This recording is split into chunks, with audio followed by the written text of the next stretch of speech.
This is our teaching video for the fifth commandment, you shall not kill. Now just a reminder that as we talk about the 10 commandments, they're found in the book of Exodus, chapter 20. And the word Exodus means out on the road as the people are traveling to the promised land. You'll remember there are 2 tables, we call them, of the commandments. Those commandments that deal with our relationship to God, those commandments that deal with our relationship to each other.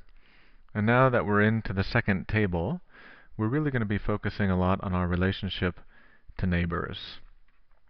And you may remember that when people ask Jesus, well, what of all the commandments, what are the greatest commandments? Then Jesus summarizes the 10 commandments to love God and love neighbors. And that really comes down to kind of the heart of the Christian ethic. Now, oftentimes when we talk about this commandment, the first word that we need to focus on is the word kill. Now, the commandment is not prohibiting all kinds of killing, meaning that no killing will come on. Really, the word we could use that might describe better the intention of the command is, you shall not murder, and along with that would be the shedding of innocent blood. So, for example, if you actually read the Old Testament, you'll hear about different laws related to warfare. You'll hear about different laws related to violence when a person is attacked. This is really getting to the heart of murder and the shedding of innocent blood.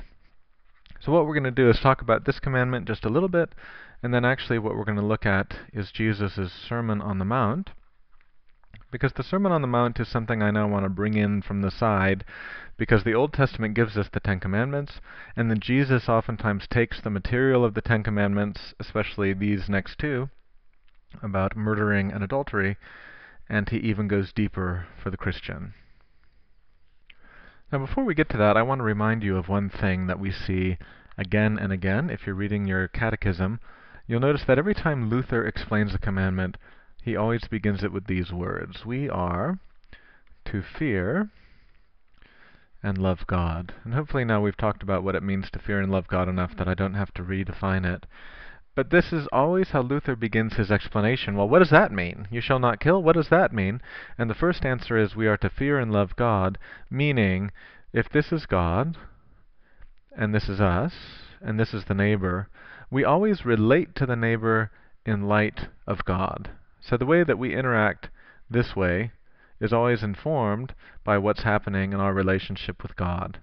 So notice, every time we talk about what does it mean to live the command, we're living it, A, because of our relationship with God, and then B, that informs how we live with other people. So it doesn't work the other way. You can't live with other people and then say, okay, well, I guess we should fit God in here somewhere. Remember, it's always in God's light, and always for God's sake that we're even listening to these commandments, for God's sake. Not for ourselves, not for other people, not because we're trying to find some benefit, but because God said it, and because God shines light into the world, we begin to see reality in that light. Alright, well what I want to do now is talk about the Bible and murdering. You'll see up here on your screen a picture from the Lego Bible, and maybe you can identify the story. It's actually the story of the first murder in the scriptures. And that story of the first murder is when one brother murders the other brother. And so that's Cain with the black hair clubbing his brother Abel. This is the same picture from a medieval book. And so the story of Cain and Abel is the story that I want to look at least to begin, to talk about some of what we understand the commandment to mean. Alright, so the story of Cain and Abel is found in your Bibles in Genesis 4. It's a very short story, so maybe you can go and read it. And the idea is Cain and Abel are worshiping, and they make a sacrifice, and Abel's sacrifice is acceptable, and Cain's is not. Or Abel finds acceptance, and Cain doesn't. So, the story tells us that Cain becomes angry, and then Cain ends up murdering his brother. And then God comes and says, what has happened? And Cain says, am I my brother's keeper? Which is where that phrase comes, if you've ever heard that. And then God says, your brother's blood cries out to me from the ground. So it's almost as if the blood soaks up Abel, or the ground soaks up Abel's blood, and the blood calls to God. And the reason the blood calls to God is because Abel is innocent, and yet he's been murdered. So it's innocent blood. Now here's the crazy thing about the story, right? It's not like they were fighting. It's not like they got into a contest of some kind. They were worshiping. And what ends up happening is we get envy, and we'll talk about that here. At least we can think about that. What does envy mean? And it has to do with our desires as it relates to other people. So worshiping, and envy comes in, and envy leads to anger, and anger leads to murder. And so the reason that God gets so upset is God is the author and judge of life. Which means we don't get to decide how life is to be used, and we certainly are not to be destroyers of life. And so one of the reasons that murder is prohibited is murder destroys life that God has given to the world. And so wherever human beings are destroyers of innocent blood, this commandment has been broken, and God will respond with judgment. So God is both the author and the judge of life. And so the spilling of blood, and blood is the sign of the Bible of having life, so the spiller of innocent blood then has to answer to the one who actually has authority over life and death. Now, if you want to take it down to an even deeper level, if you look at the Gospel of John, Jesus calls the devil a murderer. And so even when Jesus talks about the devil, he says he's a murderer and a liar. And that's from John chapter 8. And so we can say that the devil murders people as it relates to their souls. And we might even say that when people are murdered and lose the life of their body, that we can trace that also to the devil. And so the idea is, if you're living according to God's will, then life will flourish. This is God's will. So when we say, God, your will be done on earth as it is in heaven, life flourishes. When there's a different answer to that question, when God's will doesn't flourish, then death and destruction flourish when this command is broken. And it's a very obvious sign, because human beings disappear, or human beings are the ones that suffer. And it's not a question of, oh, I wonder what that looks like. You see it.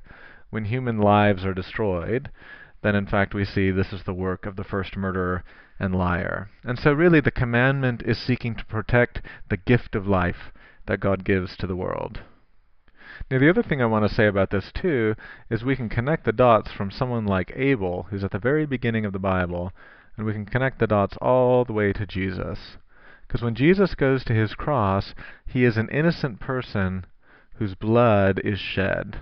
So innocent, and his blood is shed by murder. So when Jesus goes to the cross, he's literally murdered by people because of their desires and because of their misunderstandings. And so the Bible has a long list of innocent people who suffer until we get to Jesus, and his innocent suffering is finally redemptive.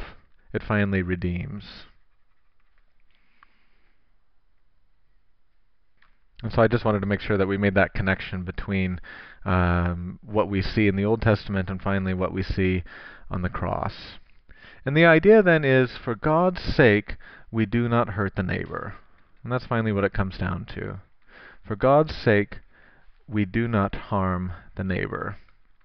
Right? And so this commandment now is dealing with people in our lives. And neighbors are oftentimes people who are vulnerable. They are oftentimes people in need. They may not be people you like, and they may not be people who live just next door. So the term neighbor encompasses anybody in need of mercy. And so it's really a broad term. But for God's sake, we do not harm the neighbors. And we might even say, for God's sake, we do not harm the neighbor's body and or soul.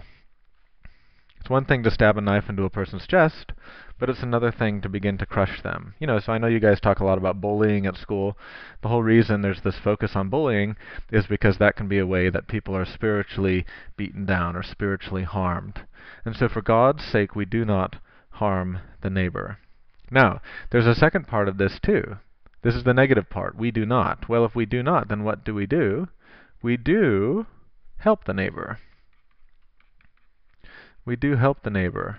And in fact, if you look in your catechism, it says we help the neighbor with physical needs. So, if your neighbor needs you, if your neighbor's hungry, if your neighbor is hurt, then part of following this command is also caring for them with those physical needs. It's one thing to say, God bless you. It's another thing to give someone a meal when they're hungry. So we might say the negative implication is we do not harm neighbors. Finally, we do not lead to murder. And we help neighbors, especially with their physical needs. Okay, the last thing I want to talk about really quick is Sermon on the Mount.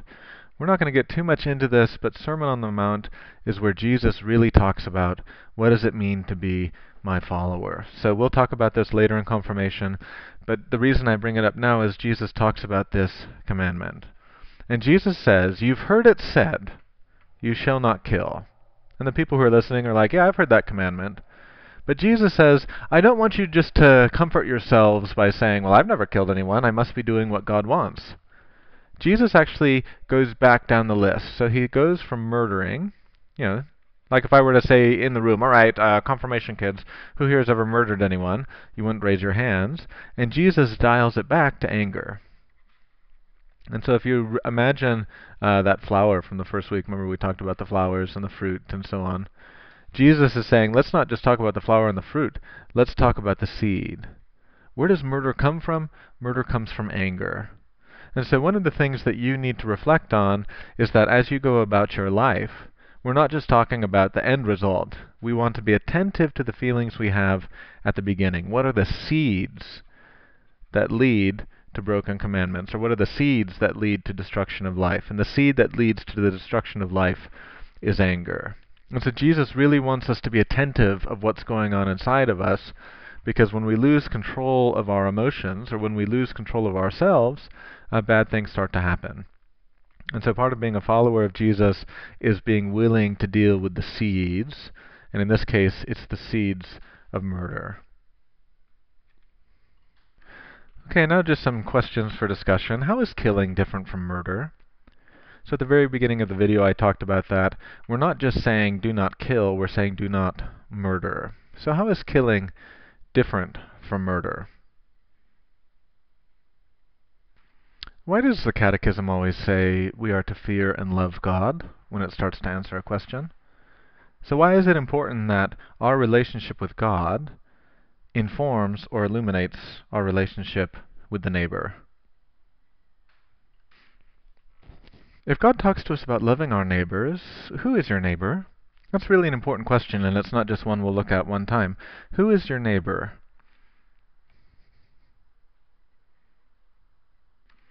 What does it mean not to harm the neighbor? So we can talk about not murdering, but what does it mean not to harm the neighbor as a way to fulfill this commandment? Then, of course, the second part of that, what does it mean to help with physical needs? So how is helping with physical needs a way that we can fulfill the commandment? And finally, why does Jesus tell us to beware of anger in the Sermon on the Mount? What is the connection between anger and murder? Well, this is our confirmation video for Fifth Commandment. We'll see you next Wednesday.